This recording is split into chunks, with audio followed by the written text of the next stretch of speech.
Bruno Dufay, bonjour. Notre premier échange a suscité différentes réactions sur le net, dont une concernant votre diplôme en intelligence artificielle.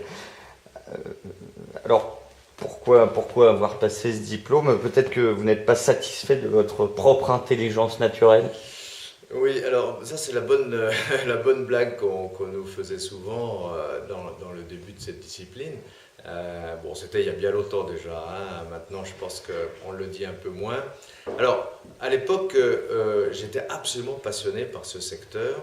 Je trouve ça fascinant de chercher à construire des systèmes intelligents, des systèmes capables de faire des choses que seul l'homme est capable de faire normalement. Et donc, j'ai passé effectivement une petite dizaine d'années dans les laboratoires d'intelligence artificielle. Mhm. Et comment est-ce qu'on peut être chrétien et avoir comme projet de faire un homme artificiel? Alors, bonne question, parce que je me la suis posée beaucoup et assez souvent en me disant que, premièrement, il fallait mettre ses croyances et ses convictions de chrétien de côté quand on est scientifique, parce que sinon on n'entreprend pas le progrès. Donc il faut essayer de faire un peu une déconnexion entre les convictions qu'on peut avoir d'un côté et le travail. Bon, ça, c'est une première manière de répondre. Après, je me suis rendu compte qu'en fait, les choses étaient beaucoup plus complexes qu'on imaginait.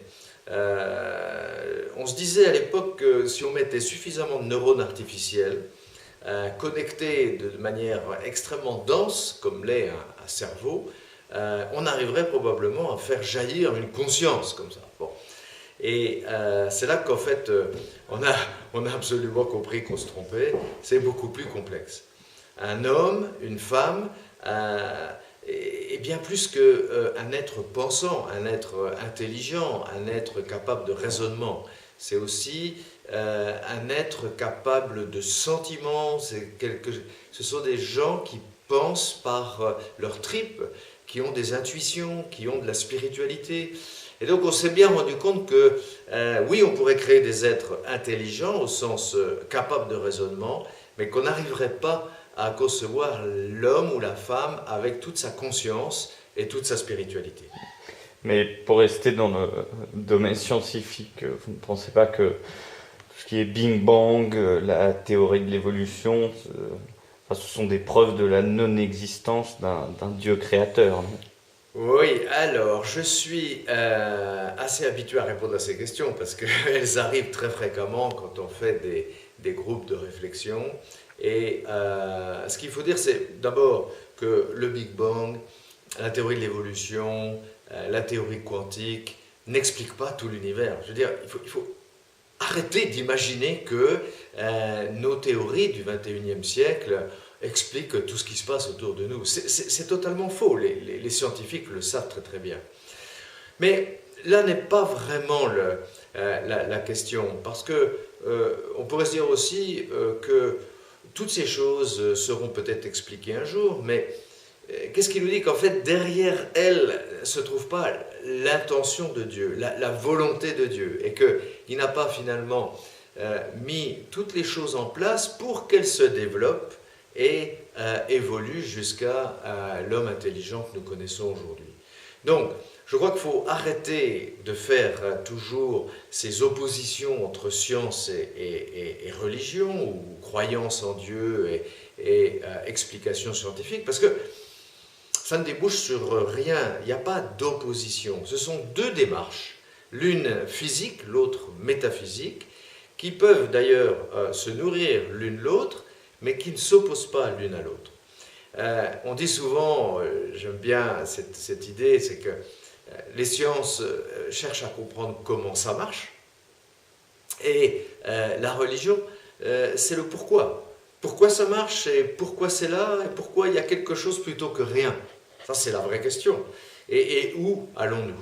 Donc, je crois qu'il y a une opposition absolument stérile à faire, un combat entre ces deux choses tout à fait stériles. Il vaut mieux les réconcilier en se disant que ce sont deux domaines différents qui peuvent se nourrir l'un l'autre. D'accord.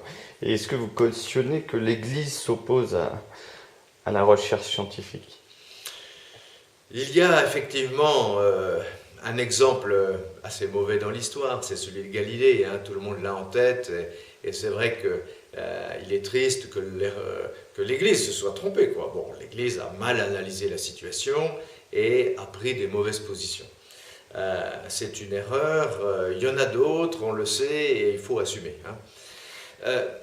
Ce que je dirais, c'est que non, l'Église ne freine pas. Le progrès pour l'Église et pour le christianisme est quelque chose de naturel. Hein. On a dans les évangiles beaucoup de phrases qui nous disent qu'il faut exploiter nos talents, qu'il faut chercher à développer, à faire des choses, à comprendre des choses, à utiliser notre intelligence. Donc, il n'y a pas de frein de l'Église et certainement pas l'idée de vouloir freiner la recherche pour mieux garder un pouvoir. Ça, c'est une idée du 19e siècle, hein, c'est plus du tout d'actualité. Aujourd'hui, je crois qu'on n'a plus ce type de problème, mais on doit faire attention.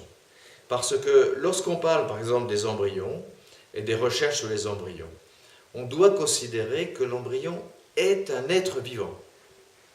Et à partir du moment où c'est un être vivant, on ne peut plus le vendre, l'acheter, le découper en morceaux, faire des expériences comme si c'était un élément chimique de la matière. Non. Alors à partir de ce moment-là, l'Église dit attention, n'allons pas trop loin. Et en fait, tout ça relève d'une idée un peu plus importante dans l'Église, qui est de dire ne voyons pas la science comme une nouvelle religion. Si on commence à dire tout ce qui est scientifiquement possible est bien et doit être fait, à ce moment-là, on est conduit à toutes les dérives possibles. On va découper les gens en morceaux, on va prendre des organes chez des mourants, parce que simplement on peut aller sauver une vie quelque part. Non, tout homme a sa valeur et ne doit en aucun cas être considéré comme un objet d'expérience ou comme une marchandise. Donc, oui pour la science, mais non pour la science idéologie et la science religion. Et soyons un tout petit peu clairs sur ce qu'on met derrière le mot utilitarisme. À vouloir trop aller dans ce sens, on détruit les plus faibles. Et c'est là que l'humanité commence à s'autodétruire. Si elle détruit les plus faibles, elle s'autodétruit. Très bien. Vous nous rappelez le titre de votre livre? Alors, c'est toujours l'ensemble de ces idées sont développées dans le livre Transmettre les valeurs chrétiennes aux éditions Docteur Angélique. Merci.